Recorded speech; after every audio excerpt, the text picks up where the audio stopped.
मराठी, ते धडक ते धडक. सांगता येईना आणि सहनही होईना शौचा वाटे रक्तस्राव, वेदना, वारंवार शौचास होणे हा मूळव्याध तर नाही ना? मिळवा कायमचा आराम, तोही एका दिवसात, वेदना रहित, विना टाका. मूळव्याधीवर औषधोपचाराबरोबर लेझर व इंजेक्शनची खास सुविधा देणारे विट्यातील पहिलेच हॉस्पिटल डॉक्टर बंडगर यांचे मूळव्याध स्पेशालिटी हॉस्पिटल, अनुराज हॉस्पिटल शेजारी, एसटी स्टँडच्या बाजूला, खानापूर रोड, विटा. अध्यक्ष महोदय, चांदोली अभयारण्य आणि त्यानंतर झालेला प्रोजेक्ट टायगर आणि आता मंत्री महोदयांच्या कालखंडात आणि त्याच्या आधी जवळपास 8 पट्ट्याचे वाघ आता तिथं आणून सोडलेले आहेत. अध्यक्ष महोदय, आधीच बिबट्याचा प्रचंड त्रास खालच्या पुढच्या जनतेला होतोय. काल माझ्या मतदारसंघात उरण ईश्वरपूर शहरामध्ये 5-6 तास एक बिबट्या आणि बिबट्याच्या मागे हजारो लोक फिरतायत आणि त्याला पकडण्याचा प्रयत्न करतात. शेवटी ट्रँक्युलायझर मारून त्याला हे करून शांत करून मग त्याला पकडण्याचं यश आलं. मोठा गोंधळ शहर नागरी वस्तीत आहे. प्राणी आता नागरी वस्तीत यायला लागले.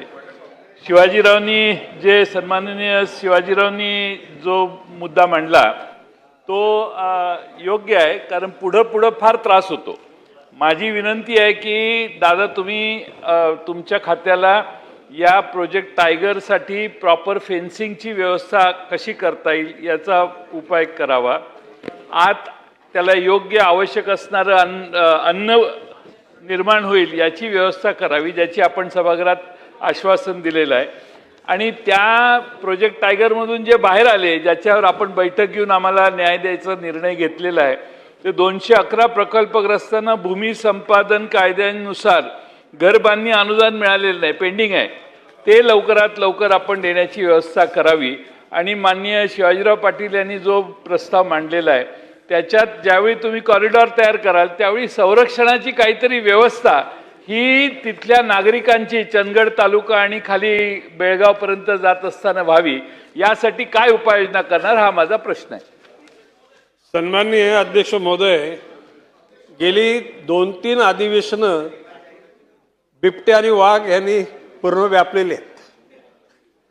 सन्माननीय सदस्य, ज्येष्ठ सदस्य जयंतराव पाटील साहेबांनी सांगितल्याप्रमाणे त्या ठिकाणी आता वाघ मुंबईमध्ये आले. अध्यक्ष महोदय, ठाणे शहरात आले, अलिबागमध्ये आले, असं एकही शहर वाघापासून दूर राहिलेलं नाही.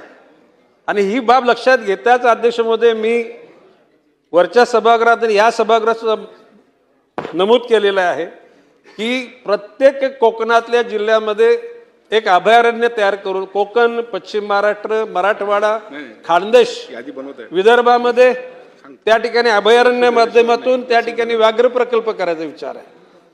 नमुना पण मी तयार केलेला आणि मी मागे आपल्याला नमूद केल्याप्रमाणे वाटचाल वन विभागाचे पुस्तक लवकरच जयंत पाटील साहेब आपल्या सादरी येणार आहे.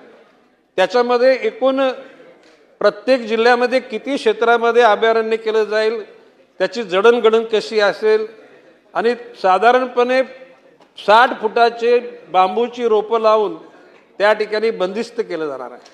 आणि मग त्या ठिकाणी शाकाहारी प्राण्यांना पुन्हा फळं कशी मिळतील, मग त्या ठिकाणी हरणं राहतील, ससे राहतील, कुत्रे नाही, तिथे कुत्रे नाही नेता येणार, वानर माकड तिथे नेता येतील. आणि ते सगळं झाल्यानंतर मग हे विखुरलेले बिबटे त्या ठिकाणी आतमध्ये सोडले जातील, जेणेकरून यांचा अधिवास तिथंच राहील. ते अधिवास प्राणी शोधण्याकरता, शिकार शोधण्याकरता गावागावामध्ये, कारण गावामध्ये काही गावामध्ये कुत्रीच राहिलेली नाहीत, कुत्रे हे शिकार झालेले आहेत. काही ठिकाणी शेतवाडीवर असलेल्या गोठ्यांमधून वासरं त्या ठिकाणी नेलेली आहेत. ही वस्तुस्थिती पूर्ण मला माहिती आहे आणि म्हणून मी याबाबत गंभीर आहे. शिवाजीराव पाटलांनी सांगितल्याप्रमाणे 550 गावांच्या पैकी जितकी गावं काढता येतील तेवढी काढण्याचा निश्चितपणे प्रयत्न केला जाईल. चांदोली अभयारण्यावर जयंत पाटील साहेबांचा फार जीव आहे, कारण त्यांनी एकदा मला आमंत्रण केलं होतं की चांदोली अभयारण्यामध्ये, त्यावेळेला मी वनमंत्री असताना. यावेळेला जयंत पाटील साहेब, या आपण सांगितल्याप्रमाणे ज्या लोकांची काय पैशाची तरतूद करण्याचं मागणी केली ती निश्चितपणे केली जाईल. भविष्य काळामध्ये वाघांचा आणि बिबट्यांचा त्या ठिकाणी जनतेला सुद्धा भीती राहणार नाही अशा प्रकारची आपण योजना आखत आहोत. आणि वाघ किंवा बिबटे हे नाव सुद्धा त्या ठिकाणी बाजारात येणार नाही अशा प्रकारचा बंदोबस्त आपण करू. घरगुती जेवण असो किंवा तुमच्या पार्ट्या, लाकडी घाण्यातील शुद्ध तेलापासून बनलेली नैसर्गिक चवीची स्पेशल चटणी तुमच्या जीवनाची चव द्विगुणितच करणार. गलाई व्यावसायिकांसह विदेशातील लोकांच्या जिभेला चटक लावणारी खताळ बंधू यांची ब्रँड ठरलेली ओम श्री गुरुमाऊली खमंग चटणी तसेच ग्रेव्ही आजच खरेदी करा. पत्ता खताळ बंधू, विट्याचा राजा कॉर्नर, महात्मा गांधी शाळेजवळ, विटा. संपर्क आपल्या स्क्रीनवर. जिओ मराठी, ते धडक